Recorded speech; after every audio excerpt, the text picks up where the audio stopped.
नमस्कार। नीति स्पंदन चैनल में आपका सहर्ष स्वागत है।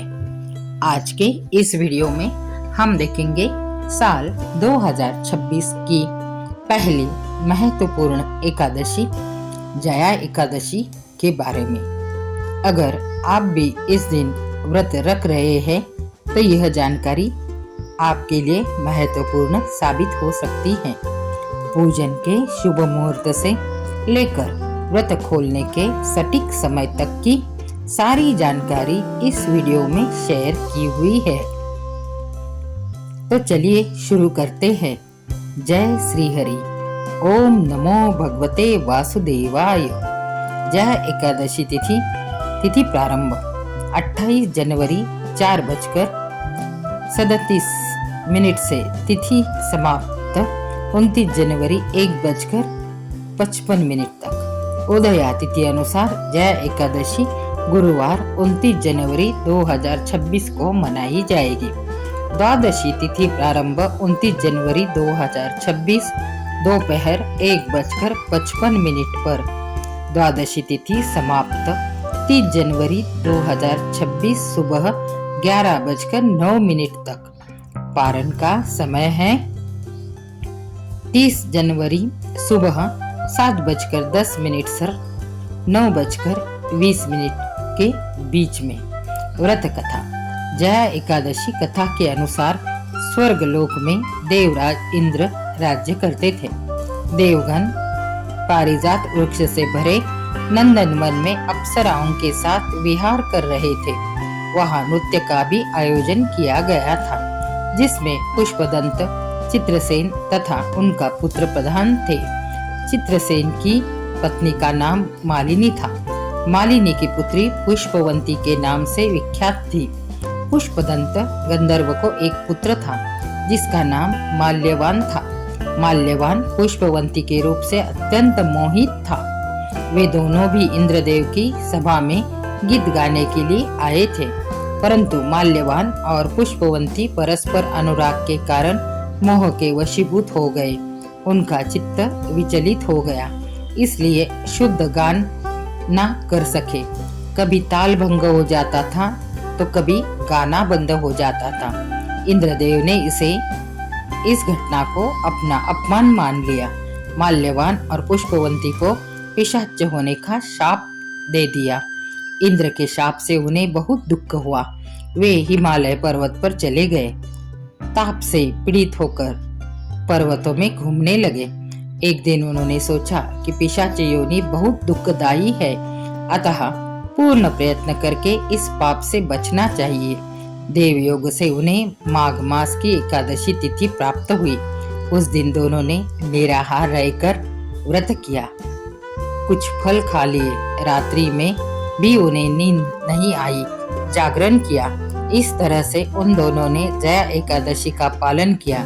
इस व्रत के प्रभाव से उनकी पिशाचता दूर हो गई। पुष्पवंती और माल्यवान अपने पूर्ण रूप में आ गए। उनके हृदय में वही पुराना स्नेह उमड़ रहा था। दोनों ने मनोहर रूप धारण करके स्वर्गलोक में देवराज इंद्र के सामने पहुंच गए।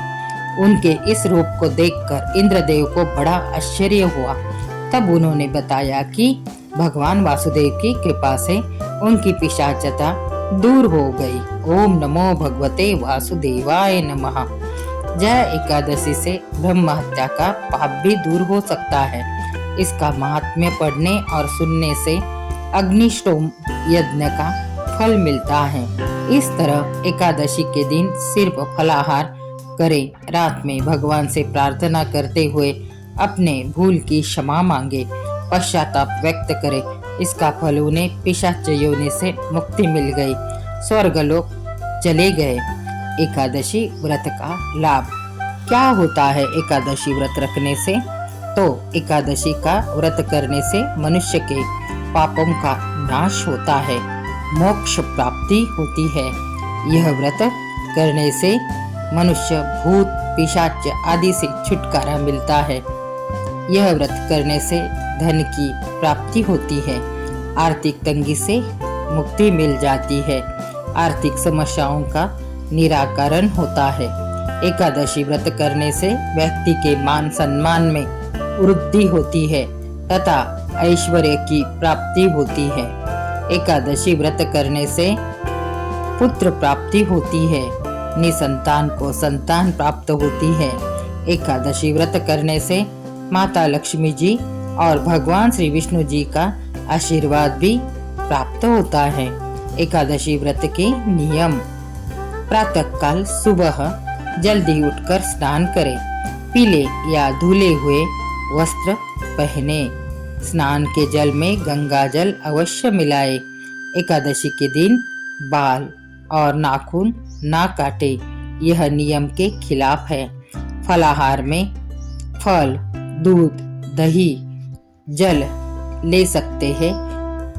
जरूरतमंदों को आवश्यक वस्तुओं का यथाशक्ति दान करें तो यह व्रत के लिए उत्तम रहेगा। दिन भर आप शांत रहे, विनम्र रहे, किसी की बुराई ना करें।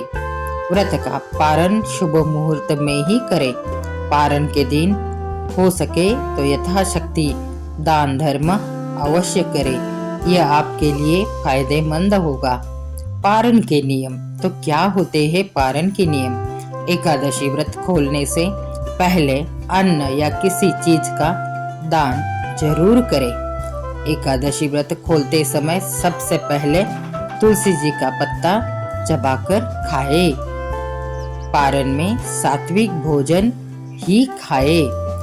पारण वाले दिन भगवान को भोग लगाने के बाद उसमें तुलसी का पत्ता अवश्य रखे, बाद में खुद भोजन करें। पारण के बाद चावल अवश्य खाना चाहिए। पारण पंचांग में बताए गए शुभ मुहूर्त में ही करना चाहिए। पारण में नमक, लहसुन आदि का सेवन ना करे तो बेहतर होगा। पारण के बाद चावल का दान करना शुभ होता है। एकादशी का व्रत पूर्ण श्रद्धा भक्ति भाव से करे, भगवान की कृपा अवश्य होगी। ओम नमो भगवते वासुदेवाय नमः। यह जानकारी आपको अच्छी लगी हो तो कमेंट में जरूर लिखें। वीडियो अंत तक देखने के लिए धन्यवाद। हो सके तो एकादशी के दिन घर में भजन कीर्तन रखे या किसी मंदिर में भजन कीर्तन रखे या आप खुद शामिल हो जाइए। बहुत ही सुंदर एकादशी का फल आपको प्राप्त होगा।